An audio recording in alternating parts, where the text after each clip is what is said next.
ഞാൻ doctor Kiran, saint Joseph hospital കരുവഞ്ചാലിലെ യൂറോളജിസ്റ്റാണ്.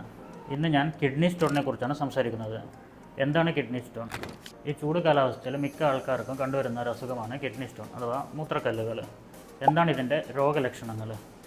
ഒന്ന്, പേഷ്യൻറ്റിൻ്റെ വലതുഭാഗത്തോ ഇടതുഭാഗത്തോ പള്ളയിലുണ്ടാകുന്ന വേദന. അത് താഴേക്ക് ഇറങ്ങി വരുന്ന രീതിയിലുള്ള വേദനയാകാം, മൂത്രക്കടച്ചിലുണ്ടാകാം, പനിയുണ്ടാകാം. ഇതൊക്കെയാണ് മൂത്രത്തിലെ കല്ലുകളുടെ രോഗലക്ഷണങ്ങൾ. അസുഖമുള്ള ഒരാൾക്ക് എങ്ങനെയാണിത് മൂത്രക്കല്ലാണെന്ന് തിരിച്ചറിയുന്നത്? അതിനുവേണ്ടി ആദ്യം ചെയ്യുന്നത് ക്ലിനിക്കൽ എക്സാമിനേഷനാണ്. വയറ് പരിശോധിച്ച് നോക്കും, മൂത്രം ടെസ്റ്റ് ചെയ്ത് നോക്കാം, അൾട്രാസൗണ്ട് സ്കാൻ അതുവഴി മൂത്രക്കല്ലുകൾ കണ്ടുപിടിക്കാം, പിന്നെ CT സ്കാൻ. ഇതൊക്കെയാണ് മൂത്രക്കല്ലുകൾ തിരിച്ചറിയാനുള്ള മാർഗങ്ങൾ. കിഡ്നിയിൽ സ്റ്റോൺ ബാധിച്ചതുകൊണ്ട് കിഡ്നിക്ക് തകരാറ് വന്നിട്ടുണ്ടോ എന്നറിയാൻ വേണ്ടിയിട്ട് ബ്ലഡിൽ ക്രിയാറ്റിനിൻ്റെ അളവ് നോക്കാവുന്നതാണ്. ഇനി മൂത്രക്കല്ല് വന്നാൽ അതെങ്ങനെ നമുക്ക് ചികിത്സിക്കാം?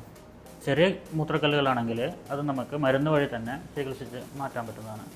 വലിയ കല്ലുകൾ, അവയ്ക്ക് ശസ്ത്രക്രിയ ആവശ്യമായി വരും. അത് നമുക്ക് എൻഡോസ്കോപ്പ് വഴി ലേസർ ചികിത്സകൾ ഇന്ന് ലഭ്യമാണ്.